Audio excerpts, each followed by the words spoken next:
We are starting our new series. We're talking about health.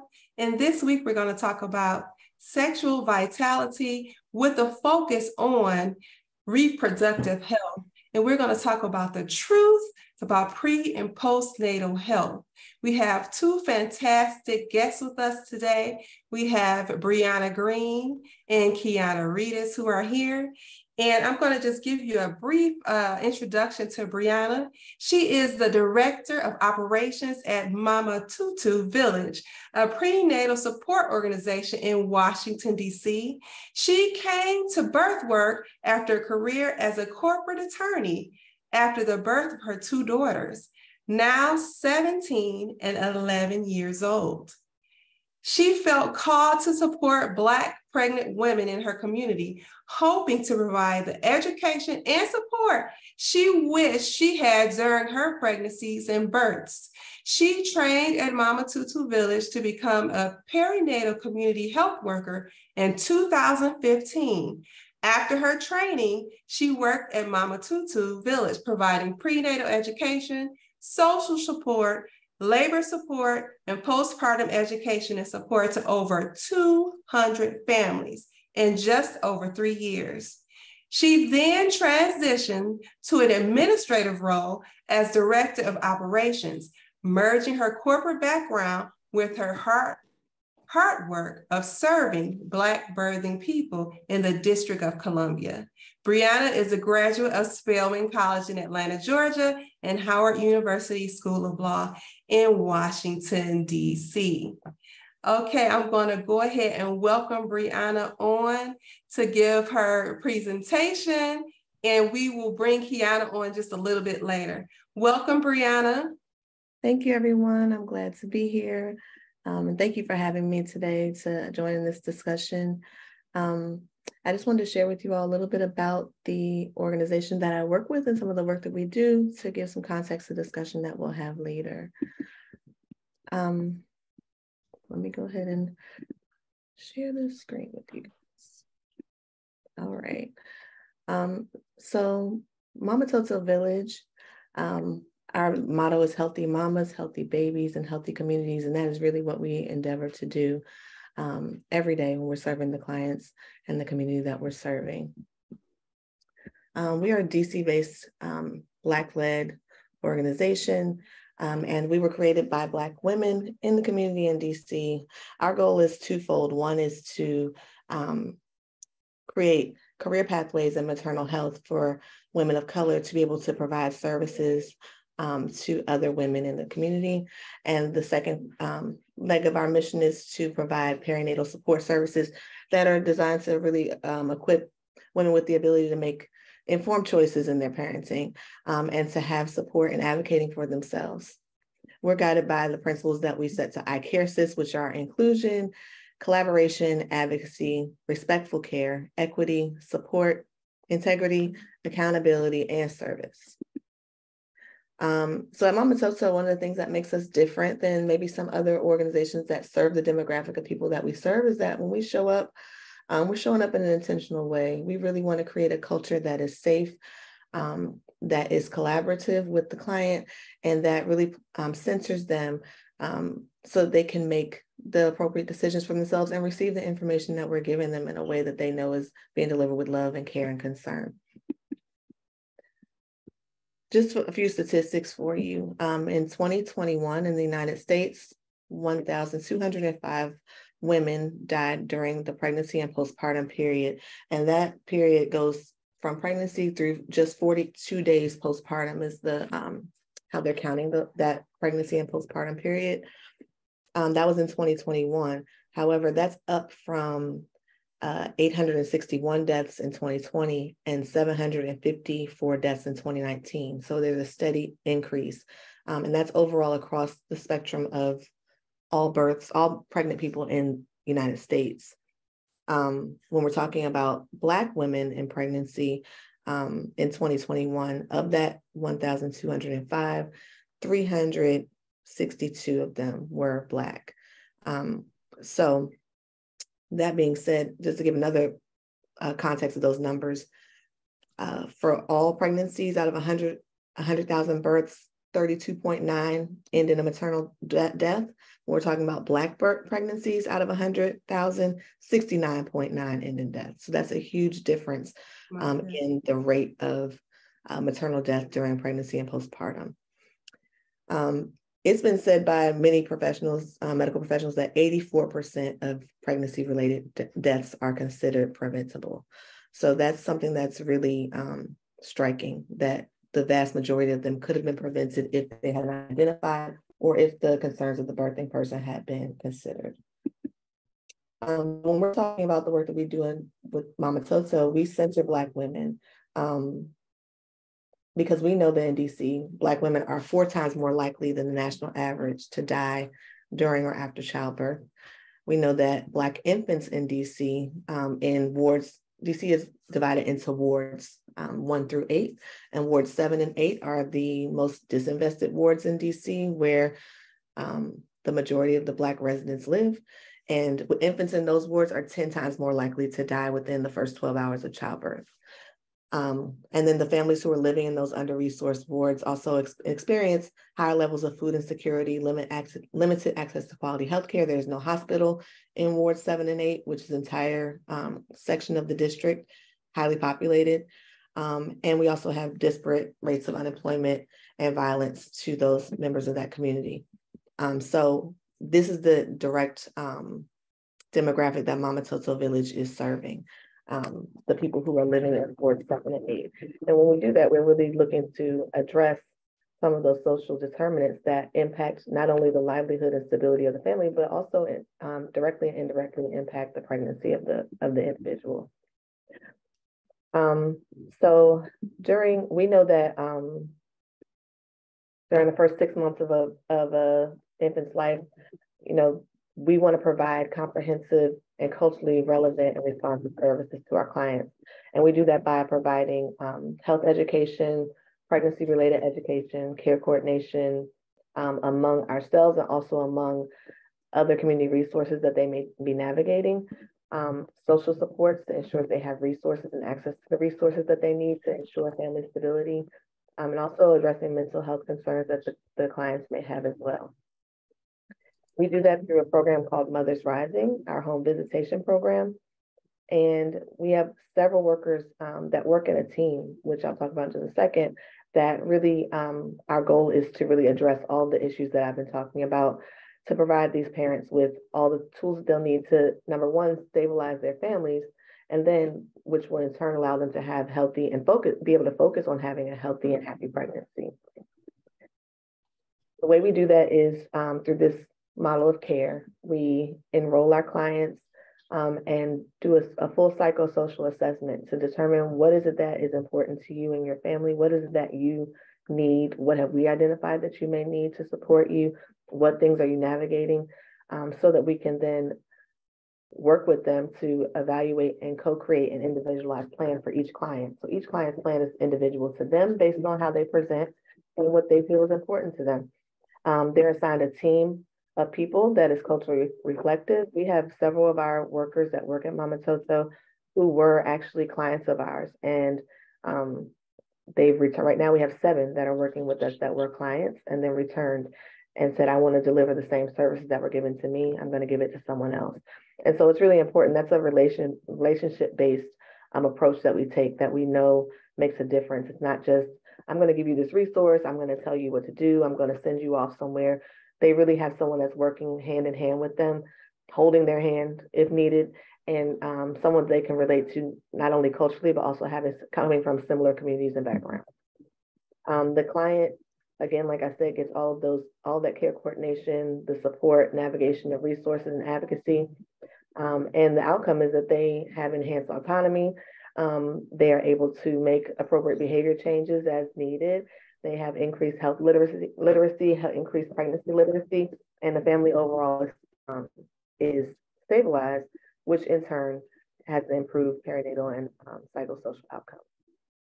These are just some of the members of the team that you may find on any of our workers. They get a perinatal community care coordinator, a community health worker, which is the role that I used to do, They get labor support from a community birth worker. They get perinatal and postpartum support from a care specialist. They get individualized lactation support and education. And they get wellness counseling from our wellness specialists as well. So we take a whole person approach when we're working with the clients that we're serving to ensure that we're hitting every aspect of their lives. And the outcomes speak for themselves. So during 2022, we served 444 mamas, babies, and families in DC and Prince George's County, Maryland, by providing almost 4,000 visits. And we had a total of 214 births that we attended that we actually went to the hospital to attend. Out of those, we had 0% loss of any of our clients. We had 80% full-term delivery. 92% of our clients initiated breastfeeding. We're very proud of that rate. It's much higher than the breastfeeding initiation rate in the states of Black women in general. And our clients are dealing with a lot of things. A lot of them, would never have breastfed without the support. And then 80% of our babies were born at a healthy birth weight. All of these percentages are at or above the national average, regardless of race. So we know that when our program is working, we're addressing the social impacts, the social determinants, we're providing support and education, and it's allowing clients who may be facing a lot in their lives to be able to have stellar outcomes in their pregnancies. We also just built a new building. There was no access like I said, there's no hospital on this side of the river. East of the river is where we're located in Ward 7. And so we knew it was important to have a place that women could come to receive the care that we're delivering, and in a way that they would feel welcomed and just be a staple in the community here.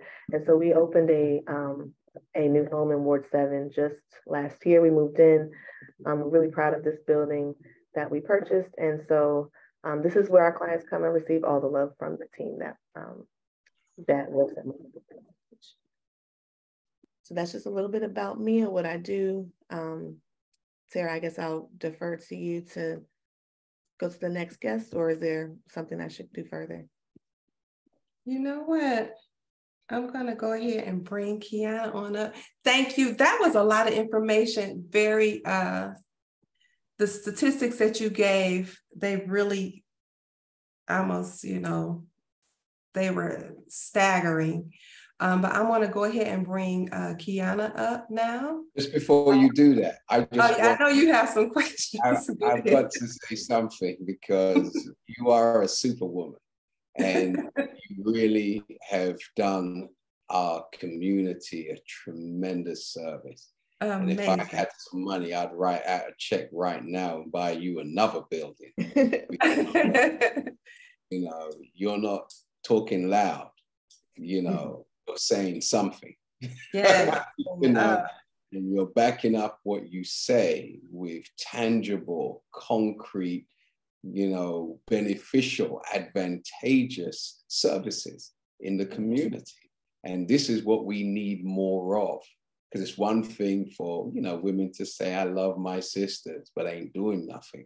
It's another thing for you to actually be providing a service where you're saving life and producing healthy life, and it really, I'm kind of speechless.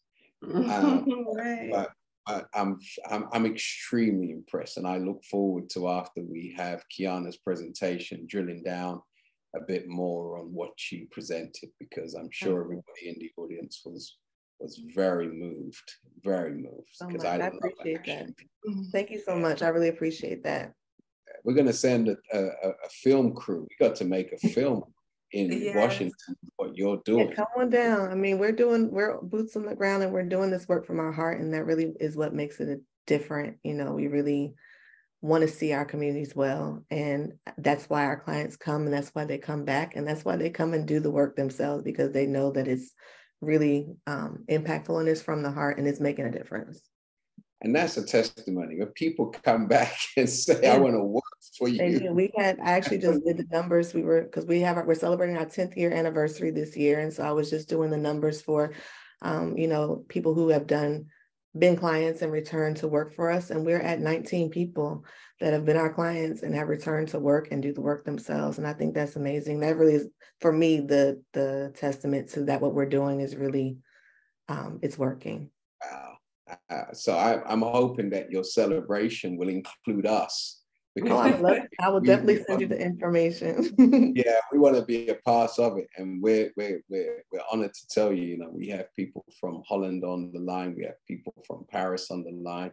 We have our brothers and sisters, different parts of Europe, and as you know, Tara's in the UAE, and we've got our brothers and sisters from the Caribbean and Africa. So I'm hoping this message is resonating, and what you're doing in DC, that we can franchise it in different parts of the world, because you know, this is to show you that your service is needed all over the planet, and there are eager people on this line, on this call, who will definitely be in touch with you. Thank you so much. We need one of your businesses, you know, Mama Toto. We need that all over the world. Yeah, that's a goal one day. Yeah, I think your day has arrived. I think so too. So we're looking forward to drilling down. So back to you, Sister Tara. Yes, I got really choked up while she was talking. So it's just amazing work. So our next guest is Kiana Reedus. She's an international educator that spent the last 15 years working to improve the academic social outcomes for children from Georgia to Korea and also in Abu Dhabi. Now she's in the Greenbelt, Maryland area. She was raised in a blended family, and there were little to no subtitles. You know, she said we were simply an unconditional family. Her great grandfather and grandparents were immensely influential as to the person that she has become today. She's learned from them not only the golden rule, love thy neighbor, but to go beyond love to assist thy neighbor, to matter of fact, past their flaws and race, economic background, and status. Kiana's possess her prayer that she says is the source, regardless of denominations. As a graduate of Alabama State with a BS and a Central Michigan, a master's, she recently added the title of doula and founder of the Traveling Auntie Doula LLC. The opportunity to assist women bringing forth life is yet another example of her commitment to humanity and the world we live in. The word be has become central to her mind, body, and spirit. It reminds her to be intentional to who she is and what she does and where she exhausts her time, effort, and pursuits from service to teaching. Therefore, no matter what the circumstances are, she reminds herself to just be. Sister Kiana? You're on mute.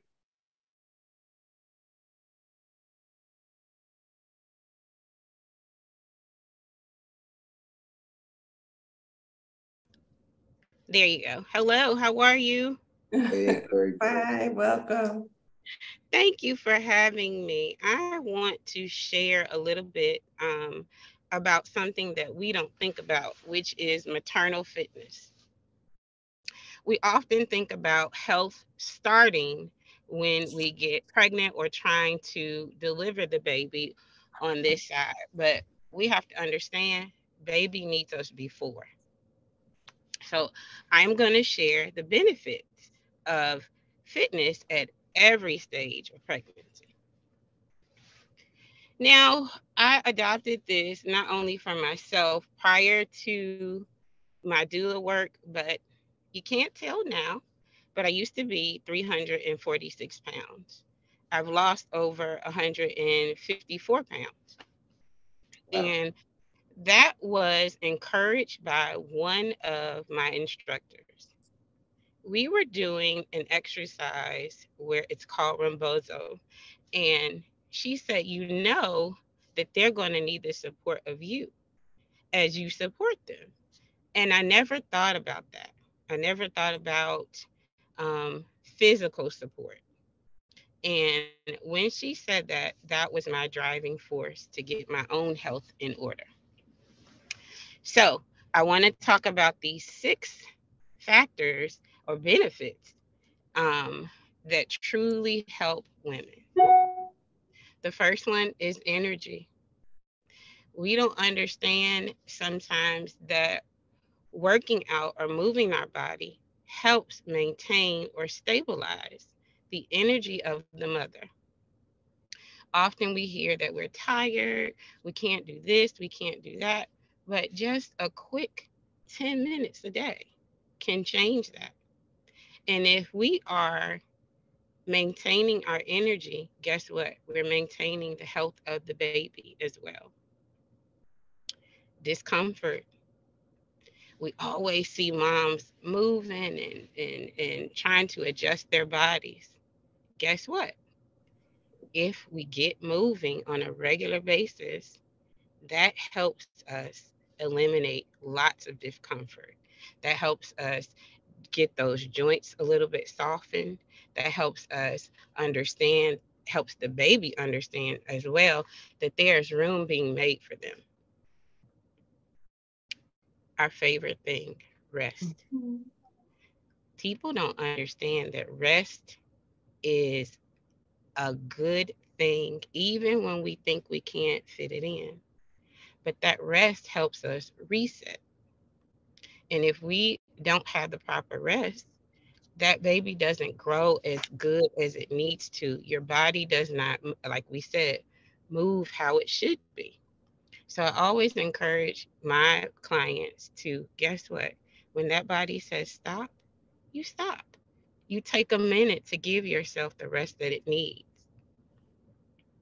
Risk. Brianna talked about this a little bit in her presentation. We cut down so many risks when we allow our bodies to get prepared for baby to come earthside through movement. It takes away preeclampsia. It takes away high blood pressure. It can take away diabetes. Just 10, 15 minutes a day can change these high risk ailments. And so these are the things that we encourage families to do together. Go on a family walk. Take a minute to go put your feet in the pool for a second. Whatever you can do to allow the body to relax is a beautiful thing. Preparation, all those movements allows your body to loosen up and prepare for one of its greatest works, and that's delivering baby earthside. What's something that all of the ladies want? They want that body back. They want the body to snatch back to what it used to be. And if you constantly move before and not wait to get the baby out on earthside, you can do just that. You can maintain your weight. You can even reclaim your size that you feel most comfortable in. Am I saying you're going to be a size 2? No. But guess what? You will be at a weight or a space in which you are comfortable, which helps you love on your baby a little bit more. My last thing I always tell my mothers and my families, get moving. If your doctor has allowed you to move, take that advice. They're not saying that it's they don't think that, oh, she's overweight or anything like that. Again, they want you in the best shape possible to deliver baby earthside safely. Now, I want you to remember that if your doctor is telling you that you need to rest a little bit more than most, take that advice. But if you can't, I want you to look at these 13 easy moves that we adapted from Julie Tolper. She is an amazing RN who's done research about just basic mommy moves. And you can do these things, like I said, 10, 15 minutes a day. So BEX is what it's called. B stands for belly breathing or dancing. A, abdominal. K, Kegels. And S, squatting or stretching. all the things that you need to bring baby earthside. Belly breathing. We're all doing a lot of breathing right now, right? Mhm. It helps us circulate and it helps us just relax. I personally had to do some belly breathing before I joined you guys today, just to relax my mind and to relax my body. This, if you have ever been in a space where you have any type of anxiety, guess what? Notice how if you belly breathe, you start to calm down without even realizing that, oh, I'm not in this anxious space anymore. And it's very simple to do. Belly dancing, it helps you loosen up those hips. It helps prevent lower back pains. It helps your abdominal muscles get loosened and strengthened at the same time. So this is something that can be fun with your sister circle or even with your mate. Belly dancing, again, this one is a means of squatting, if you ask me. It helps you, again, shorten your rectus abdominis, which we often see when moms have babies. We see that little pouch or that coning. Exercises like this can prevent that. And again, it can be fun.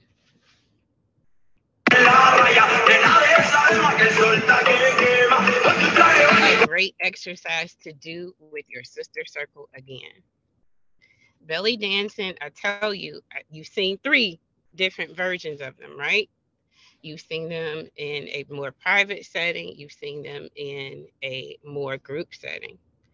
I like Is that more all. so, Kiana, is that more so Rihanna, Beyonce, and are Not we talking, necessarily like those.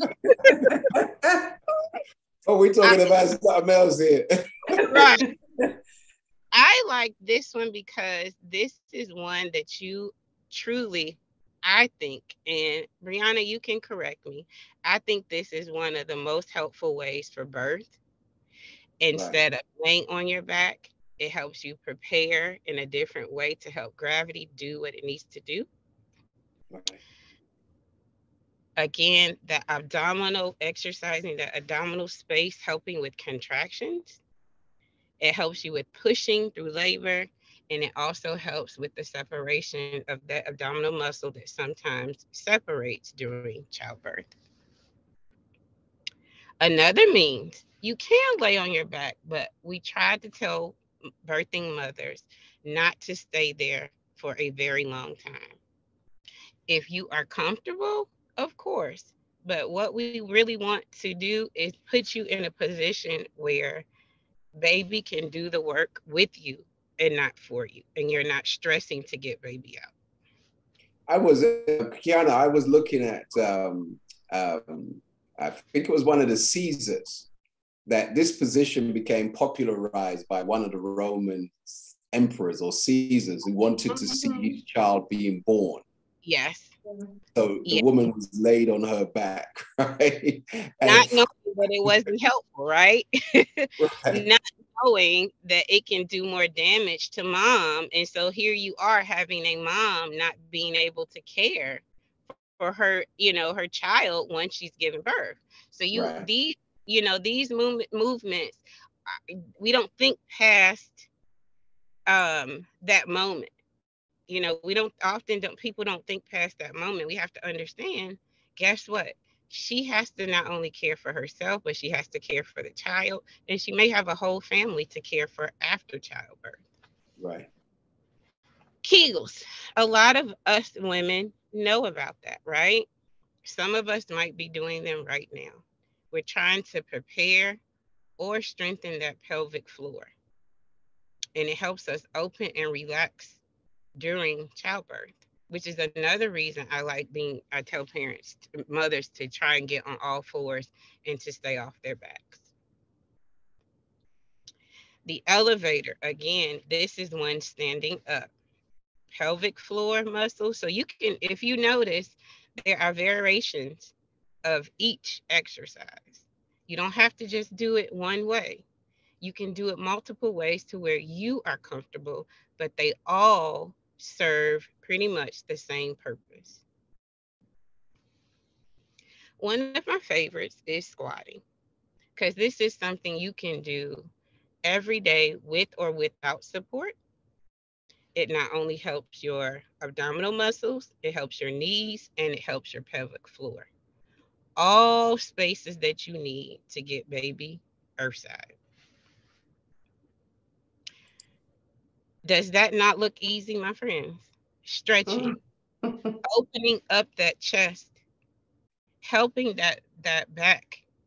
Because again, I can't say it enough. You need to be as loose as possible as you bring this baby earthside.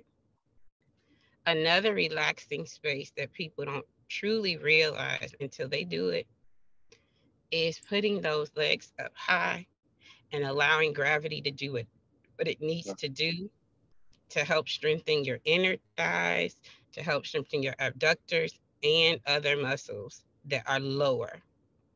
And also, if you think about it, it helps your hips a little bit too. Another way to stretch is as we lengthen our leg muscles, because guess what? Those are the first, one of the first spaces you are going to feel it all, right, moms? You're going to feel it in your back. You're going to feel it in your legs. Some rarely feel it in that tummy first, but you feel it everywhere else, that lower back and those legs first. So the more we stretch, the better it becomes. So, can anyone tell me the name of some of these exercises? It was 4 letters. I'll give you a hint. Something that we are standing straight up with is called backs. So if you ever want to do a little research on it, feel free. It's the easiest 13 exercises you could ever do. And if you are working with clients or you have someone in your family that is expecting, don't wait until baby comes. Start now with getting moving. Thank you again for giving me the Thank you. opportunity. You I are do have a question. So I was just thinking about the exercises that you were showing. So do these exercises actually, I know they can strengthen your body while you're during pregnancy. So this is really something you should be exercising before you get pregnant also. So you your can. body should be, you should be prepared. But my question is there a link between lack of physical fitness and mortality for women in child labor, Yes, pregnancy? because if your body's not prepared to do a thing, what are you going to do? It's going to stress and strain. And when you stress and strain, you are going to be telling people, this does not feel right. This does not, I don't think that this is, what I should be doing. And your heart rate rises. So your stress levels are up. And being, women of color, are they going to listen to that? They just No. going to say, oh, baby, that's a part of childbirth, when actually it's not. We can make it as easy as possible. That way we can identify distinct ailments or distinct emotions that are not compatible during birth, to be clear and to advocate for ourselves. So I would have to say yes. So who should be teaching this to our women? And at what age would you feel this should be taught? What's the right age to teach this? Who should be teaching this? I Right. say I would definitely say a doula, such as myself. I would definitely say a midwife, anyone who is working hand in hand with birthing clients. However, it is something that we should be doing, period. This is not isolated to just when I am pregnant. This could be conception. I'm trying to get pregnant. This is something I need to do because our culture does not understand the full importance of fitness. So it does not, I don't think it starts or stops anywhere, if that makes sense. Well, well, it seems as if like most mothers who have daughters should know this, and this should be a knowledge that should be passed down from mother to daughter, it would seem, or even further still. In every school in the United Kingdom now, they teach what they call sex education. And their education is more around how to impregnate a girl, because it can't be a woman because you're teaching this to babies, right? So they're teaching more on a procreation level. But what you've shared with us is, the body needs to be prepared before the act of procreation. So this needs to be, would seem to me, taught in primary and secondary schools. If that is the way in curriculum in which a culture is hosted, absolutely. Absolutely. I think that that is one thing that makes me different from most doulas. I incorporate that first. I let Right. them know that, because sometimes, like I think I mentioned it earlier, our culture is so used to, oh, I'm going to walk to get the baby out. No, you need to be moving as you're preparing to create this family and during this entire pregnancy or whenever I meet you. This is not something you just do to bring baby earthside. I think that's an old, wives' tale. I don't Right. think that that is a stigma that we need to foster or stick to.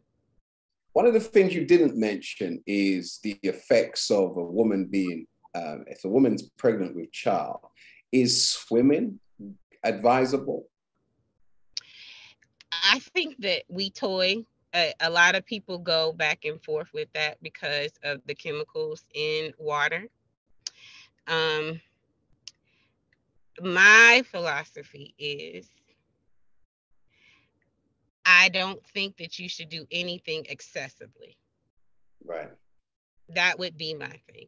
If you are choosing for this to be your movement, it's the most reduced time. So say if you have a 30-minute, I want you to, if you are going to engage in this, you need to just do it 10 minutes.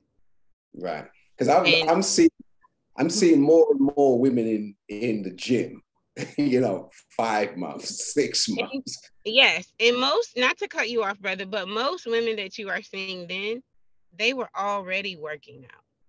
Right. So that's one thing we tell them is don't change anything because you will make it worse. Right. So don't change it, but also pay attention to how much you do it. Very good. Yeah. Very good. Fantastic. Sister Tara? Okay, so I want to ask a question to Brianna. I was looking at some statistics, and one of the statistics I found, I was looking up how the rate at which people go to get prenatal care. And I was shocked to see that there's a large number of women, I guess women and girls, who actually don't even start to get prenatal care until they're already 5 months. So is that something, like, do you see that a lot, or is that something that really affects maternal and, fetal health? Have you seen that? So one, does that impact maternal and fetal health? Absolutely. So there's a lot of things that happen in the first and second trimester of pregnancy and third trimester of pregnancy that can predict outcomes for that pregnancy. And so, early intervention with prenatal care is really important. Yes, I have seen that happen. And in the instances that I've primarily seen it, have not been by choice. It's not been the parent saying, no, I'm just not going to go to the doctor. I mean, a couple of times I've seen people who are like, they don't trust hospitals, and then they have to be advised on why it's important to get support from a provider. But the vast majority of times that I've seen people not getting support from a provider would have been in instances where the access to providers was difficult. So again, I can speak to the area that we are in, the District of Columbia, in Ward 7 and 8. There is no hospital on this side of the river. If you are not driving, if you're taking public transportation, then, your commute to a hospital could be an hour, or longer, depending on where you're coming from and how many, buses or trains you have to get on. And so that's a barrier in of itself, is just being able to get access. The other thing is that I will say they do have, to combat that issue, they place clinics, local clinics in the communities, but then access to those clinics can be difficult. I'll give an example. We had a client that moved from Texas to this area. And by the time we engaged with her, she was 5 months pregnant. She had never been to a provider. She had not gone and seen a doctor at all, not because she didn't want to, but because when she moved here and she tried to engage with the clinic had given her a 4-month, appointment 4 months down the line, and so she was trying, but there was no way she could get access to the care that she needed. And so, we intervened and we connected her with a midwife who could get her services right away. But, again, it really comes down to access. And again, when you're talking about underserved communities where the access is limited, a lot of times that's where you'll find that situation where the person is not able to get care. Okay, fantastic. So back to you, Sister Kiana. I wanted to ask you, with your presentation, how can the fathers, us as men, who are the fathers of these children and the partners of these women, possibly partners or maybe not, but how can brothers help the woman through the 9 months and even prior to pregnancy? How can you get engaged? I think that it is a family practice. It's a family preparation. It is not something that the mother should be doing alone. Most of my clients, I tell them I am preparing daddy doula, I am preparing grandma doula, auntie doula, cousin doula, who's ever in that circle. Everybody needs to be prepared. So it's not something isolated to mom. So would you say at some point in the future, you expect men who are responsible for impregnating their women to actually be an active participant in the birth process? Absolutely. I just had a family 6 months ago. I am also an educator, as Tara has mentioned, and I was not able to be at the hospital, but Dad stepped in. Dad remembered everything that we talked about. So would He you made say, sure. sorry, I didn't mean to cut you. Would you say then the ultimate bonding process would be for a man to deliver his own child? It's a part of it. Yes, it's definitely an important part of it. You think it will help him stick around? You think it will help him stick around longer? Look, it depends on the maturity of the man. I will well, say you got that. to be mature to be stepping up for that sacred responsibility. That's It pretty would mature, right? it would definitely be a vivid action for them. Okay, I want to ask the same question to you, Brianna. Do you envisage in the future, your practice being directed also for the males to perform the duty of, delivering their own child? Okay, and hopefully this will help them to stick around. do you see that bonding process will lead to greater affinity?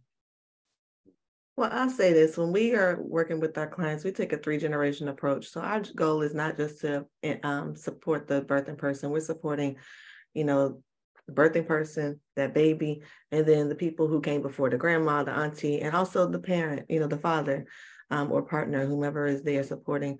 I've had clients in the birth room. I had one recently, well, not recently, years ago, but one that comes to mind that when he got to the hospital, he said, "I'm delivering this baby." And the doctor's like, "Oh, well, you can help cut the cord." He was like, "No, I'm catching my son." And I have a beautiful picture. He, when it was time, he pushed the nurses out the way. He got his little gloves on and he was right there and he caught his baby. And, he's very invested in that. And I love that for him, and when we're supporting parents, it's really to the extent that I usually would tell fathers, we're supporting you to support her. And so in whatever capacity you're comfortable, I want to empower you to do that. And some fathers take a really hands-on approach like that dad did. Some of them support in a different way, but it's not any, their support is not diminished. It's just their own way. I can't say that that's, any of that is going to cause them to stick around, but I will say that Black fathers, although they may not be partnered with the parents, they are highly involved with their children. And our clients, we see that a lot. Our clients have very high level of paternal involvement. I think it's like 89% in our program of paternal involvement, whether or not they are continue to be partnered. Those dads are very involved with those babies. And I think that, I don't think that's uncommon in the Black community. I think we got to get a bad rap on that, because I do know that fathers are definitely involved. So yeah. Very good. So what's your take on, because it's very big here in the UK, if you're conscious to have your baby at home. Home births are pretty big, and it's on the rise here in the UK. One of my sons was born at home, and I found that the benefits of doing that, you don't have to obviously run around back and forth to hospital, everybody just goes to their bed at the end of the day. You have to go and bring food. You're going downstairs, right? So all is good. So what's your thoughts on making your home really an environment suitable or fit for childbirth, and for us to move more away from these type of environments like hospitals, and move more towards the home? I love a home birth. Actually, that's what got me interested in doing this. My nephew was born at home, and I supported my sister when she had him. And that was me saying, I think I want to be a midwife. And I'm like, no, Bree, you're a lawyer and have all these other degrees. You do not need to go and become a midwife. So, that's kind of what got me just interested in just pursuing this. So I love a home birth, and I think that there definitely is a place for home birth. It's becoming popular in the States as well. Our executive director here at Mama Toto actually is a midwife, and she performs home births. And there's definitely a place for them. Every person is not going to have that as an option, either, number one, because they don't have a home that's appropriate. Maybe they're transient, maybe they live with other people, so that might not be an option for them. But I also like the idea of having the ability to have alternatives to a hospital when it's appropriate. So birthing centers that provide a similar experience to a home birth, and, fewer interventions in that environment. So we have a birthing center here that people can utilize in DC. So yeah, I support all aspects and areas and places for birth. I also do want to throw in a plug, though, that everybody's clinical condition is not suitable for a home birth or a birth center birth. And so you also want to really be realistic about what your provider is telling you. Some people may have pre-existing conditions. They may present with risk for preeclampsia, which is high blood pressure. They may present with other clinical conditions that don't make it safe to birth in an out of hospital environment. And so that's when it's really important to make sure that you are, in general, it's important to create a care team around you that is going to support your needs and desires, regardless of where your birthing space is going to be. So midwives are available in hospitals and out of hospital, and midwives provide a different level of care than obstetricians typically do.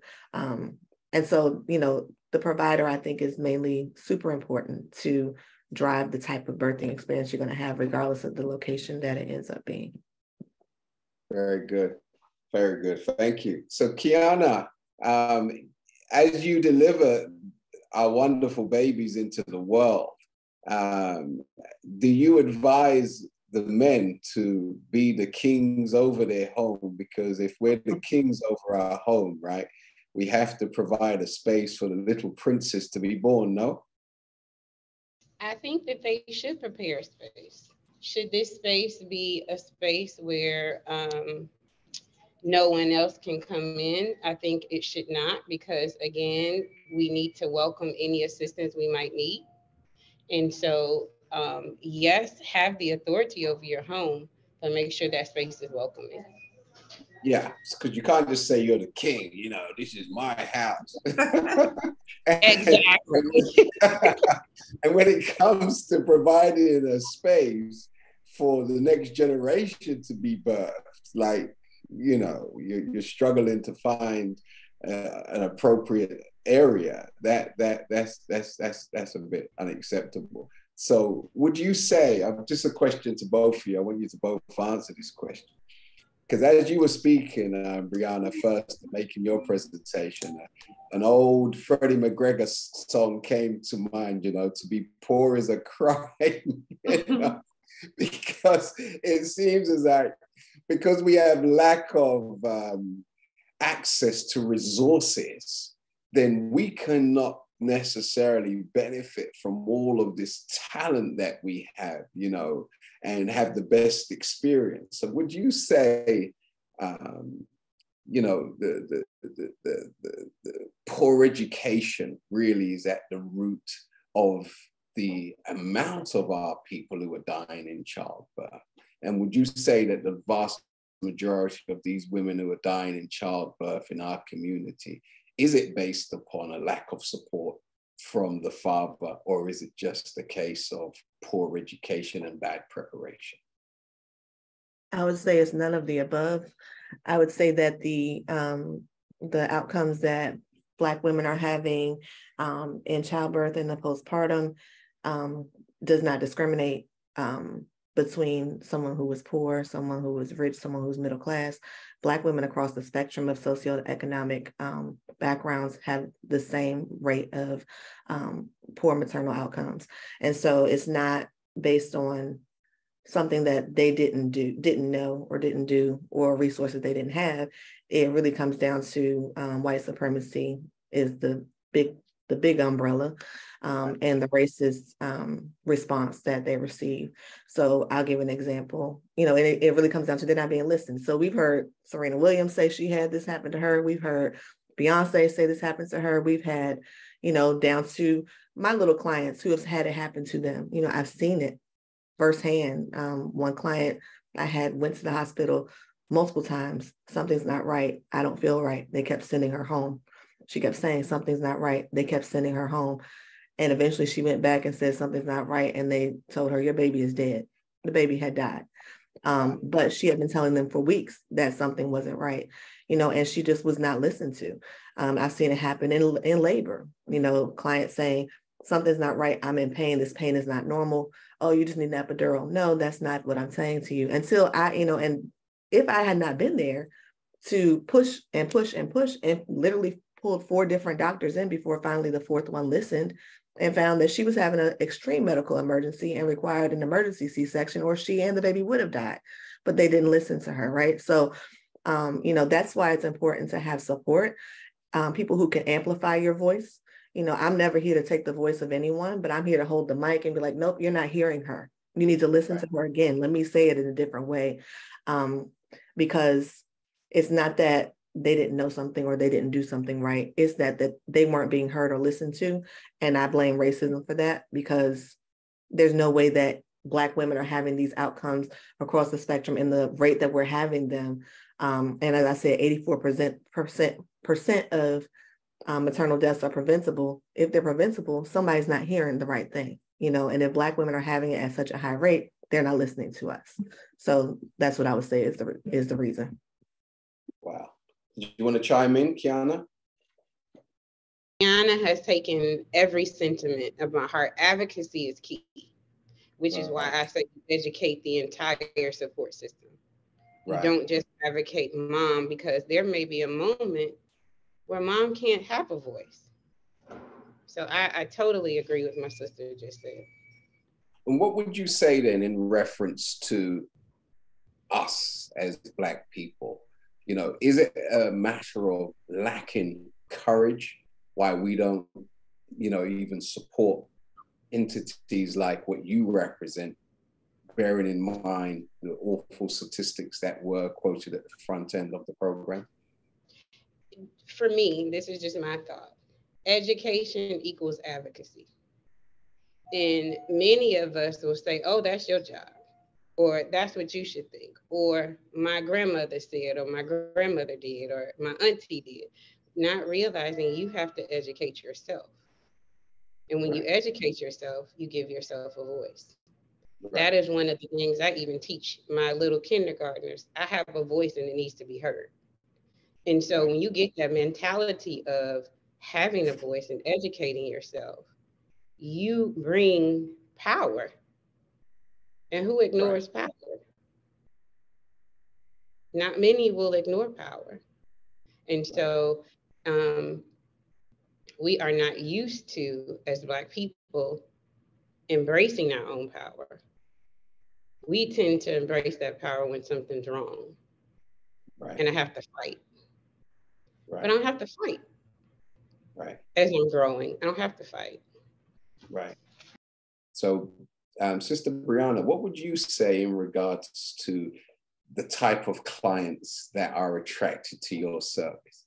Are they the type of women who are courageous? They have a certain kind of spirit to them, as opposed to some who have totally invested in the system as it is and trust everything, that Caucasian people say. So are your clients more those who have an appreciation for themselves and actually are aware that there is a conspiracy afoot to rob us of a future, if you will? Because even if we read in the Bible, right, during the time of the birth of the Messiah, there was a wicked ruler known as Herod, and he was trying to kill every boy child under the age of 2, so that he could make sure that the Messiah was destroyed. So if we know that some of these deaths that are taking place are not accidents, like here in the United Kingdom, we've had cases where nurses have killed dozens of newly born babies and have been arrested for going into maternity wards as nurses, okay, and killing people's children by the dozens, okay? So if somebody's been caught for killing 20 young babies over a matter of a few years, and that's the number that they know about, then clearly there's a greater number that they don't know about. So bearing in mind all of this that takes place, and I don't know if that news makes its way over to the US, but these are the type of things that we face here in the United Kingdom, right? So does it take a certain kind of woman to rely on you and your services versus those who, even knowing, what is taking place in some of these hospitals, still investing in the services they provide? Majority of our clients who come to us, I would say they are open. They're looking for support at the end of the day. So whatever that support looks like to them, whatever we're providing to them, they're not really sure when they come. I would say by the time they're here and ready to leave, they recognize that the support and education that they've received is way more than they actually thought they would be getting. So I don't know if they came to us saying, I need to find somebody who's going to help me, combat whatever I may come up against in pregnancy or birth. Some of them do. Some of them do come and say, I don't want to go into the hospital. I don't want to, I know these people are going to try and do something, or I don't trust it. I need you there with me. But the majority of them, I would say, really come in open-hearted, looking for support and knowing that we're a place that they can receive have a safe space to receive that support, that education, and bring their babies to earthside safely. And also they're looking for a village. They're looking for a community, and that's what we really provide here. You would be, your hearts would be warm seeing the clients come in with their, pregnant, and then coming back with their babies to show the other clients their babies, and, having meals together and meetings together. It's just, creating a broader community. And I think, going back to the question that you were asking before, as far as like, what can we do as Black people to really combat the situation that we're in, is, build that community. We can't undo a system that we didn't make. We didn't build the system that is causing us the hardship that we're having in this situation. We can't dismantle that. We didn't build it. But what we can do is create a village, create community, create support, educate and support each other, to navigate through the system that we're in. And that's really what Mama Toto is here to do. And when our clients come to us, they realize that that's what we're about. And that's why they come back. That's why they stay. That's why we're effective. But share with us, as we're winding down, share with us what your future plans are for Mama Toto. How would you like to see it develop? And how can we do it? Yeah, so our plans are, to move into providing prenatal and postpartum midwifery care. So we're planning to do that in the next year. We're extending our building to add a clinic to our building so that we can be a resource on this side of the river for prenatal and postpartum midwifery care. We also are looking to continue to expand our ability to train other women of color in our community and also beyond our community to be able to deliver similar services in their communities. So there's not just, if you're not in DC, you can't get this type of support. And so we're doing that through a plethora of ways. One is by going and training in other states, other cities, other pre-existing organizations, training their workers to be able to deliver services in the way that we do. And also we're developing a Mama Toto Village Academy, which is a platform through which doulas and current birth workers or current people who are in the perinatal health workspace, even providers, doctors, midwives, can get professional development that is geared towards culturally sensitive and culturally competent care to Black women. And so we know that we can have a much further reach by educating, training, and supporting others and doing work that they're already on the ground doing. So that's a really big goal of ours, is to continue to expand our reach in that way.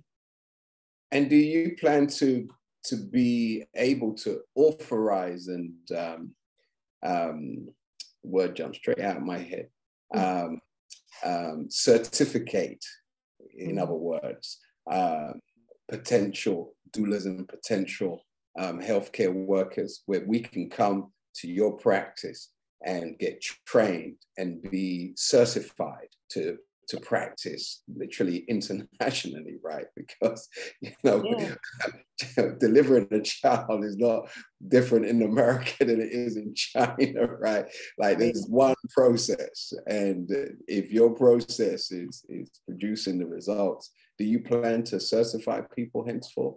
Yeah, we currently have a perinatal health worker training that people are able to take at our location.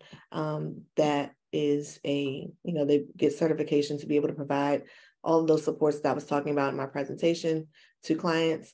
And we also go and do that elsewhere. We've done it in other states. We've provided it to people who are currently working in this field and really you'd be surprised the number of people who are working in the field of perinatal health who really don't have the education to be able to provide adequate advocacy and support to people that they're serving. And so our goal is to empower these people with more information, knowledge, and education to really be efficient and effective in what they're doing.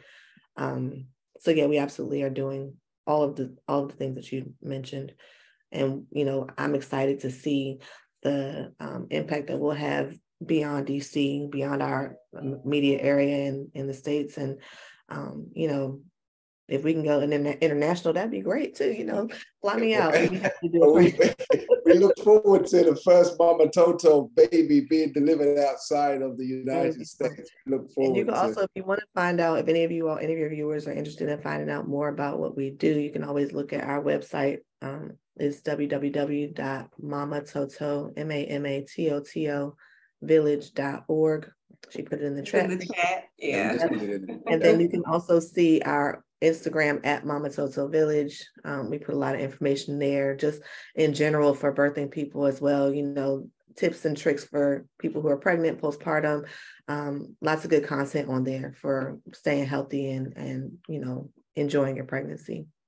Right. So any of you unemployed on the line, or you want to change your profession and do some more, or do actually engage in service to humanity, because that's real work. Everything else is just like trying to make it through the day, week, month, year, right? But when you serve humanity, that's real work, So please jot down that information whilst it's still in the chat so that you can, follow up on what's been posted. Sister Kiana, same question to you. Have you delivered a child outside of the US yet? I have had more clients, I've helped more clients, and before I could get there, they have already delivered. So that has been my driving goal, to come out of the classroom. So I am more present to help families understand that having a doula or a midwife is not a luxury, it is a necessity. Right. So we can stop these numbers from growing. So that has been something I've been working on for the last few years, is trying to maintain a space that is not only helpful for me to operate, but for them to come and have a safe haven. Very good.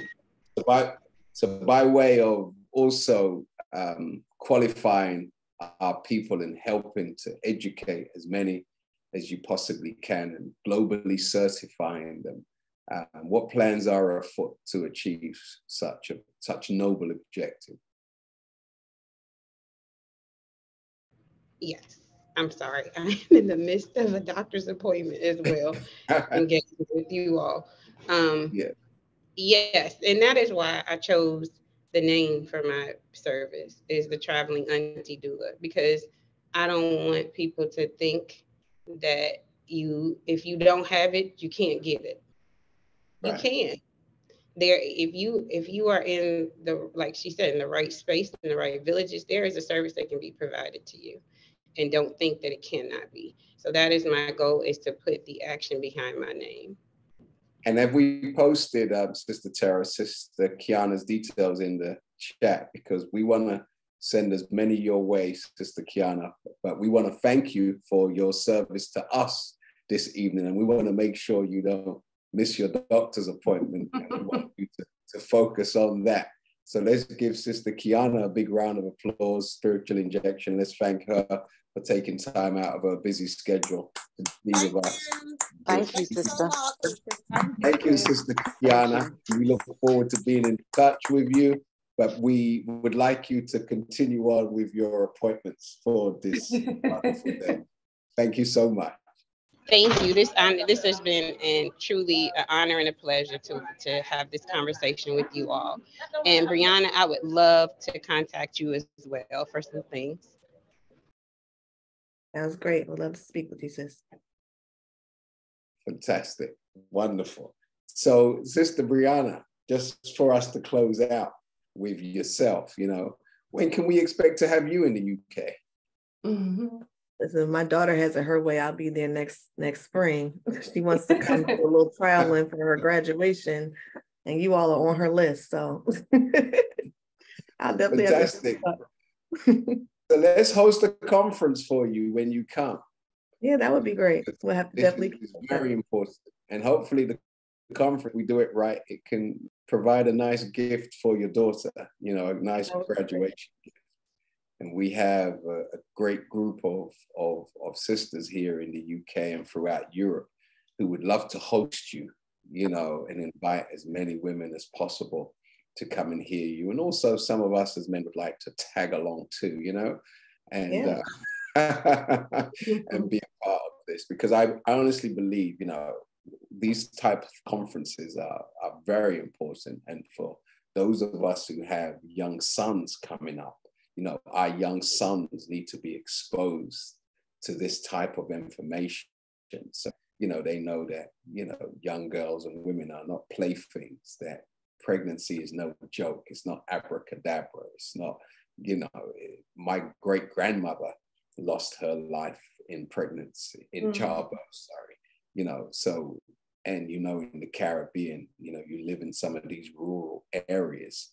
If you are unable to fully provide for yourself, then, you're not going to make it. You start losing blood, you're just not going to make it. And I've never seen my great grandmother because of that, So all of that to say, I'm sure many of us have some kind of experience in our family.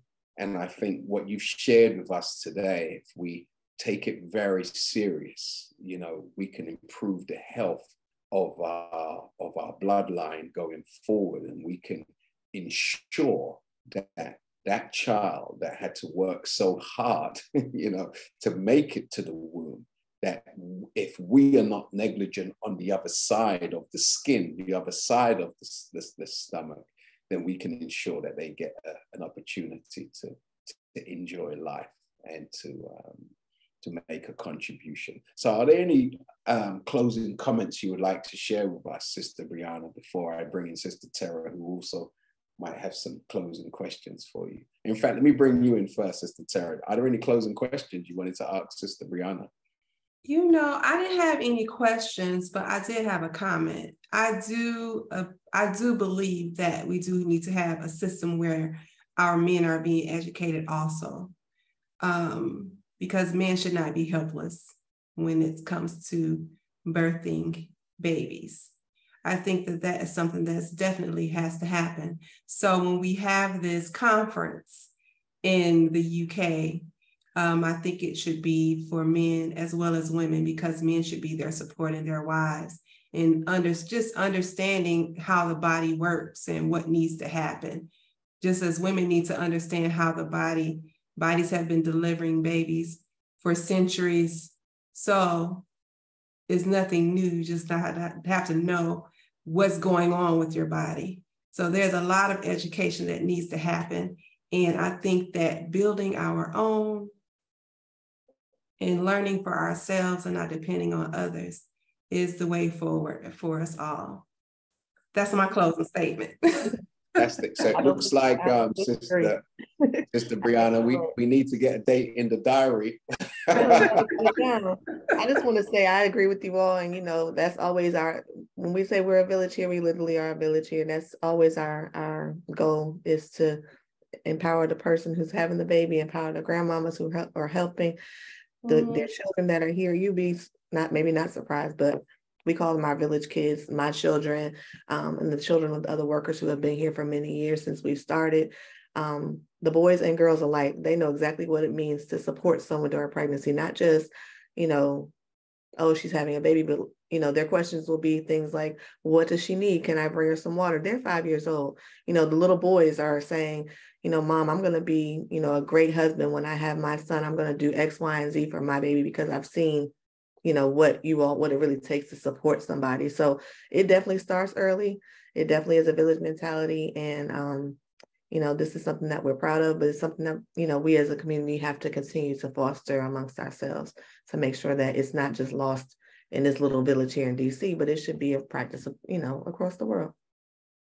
I'm really touched by your presentation and your representation today, because we are rebuilding our community, right? We're rebuilding our nation, and we're in the process of rebuilding as a people. And without these types of institutions that you are building, because this moves from clinic ultimately to fully fledged hospitals, right? And facilities that can be duplicated all over the world. So I'm very moved, and we've been doing spiritual injection for the last 3 years, and I must say this one has really taken me aback, because it's such a fundamental building block. Without this block in place, our future is not very bright, because we know as we grow in talent as a people, the hatred of our enemies increase. And if they can snuff out beautiful life, talented life before it even comes to birth, then they will do that. That's not beyond these people. So the service that you offer, I know it has saved countless lives, because had you not been doing what you were doing, there would be a lot more grieving families in our community. So we salute you, we honor you, we give thanks to Almighty God for you, and we are extremely honored to be able to call you our sister. So we thank you so much, all the way from the UK. Thank you for having me. Arab Emirates, down into Holland, into Paris, into the Caribbean, into Africa. And we will make sure that we send this podcast throughout the world and replay over and over and over and over again. And we look forward to seeing you in the flesh with your daughter. I would love to. I would love to. Thank you all so much for having me. Thank you so much. Thank you. Spiritual injection. All what's left for you to do in the audience is to take your devices off of mute and show our special guest, Sister Brianna Green, show her the appreciation that she deserves and the love and the regard that we have. Thank you, sister. Thank you.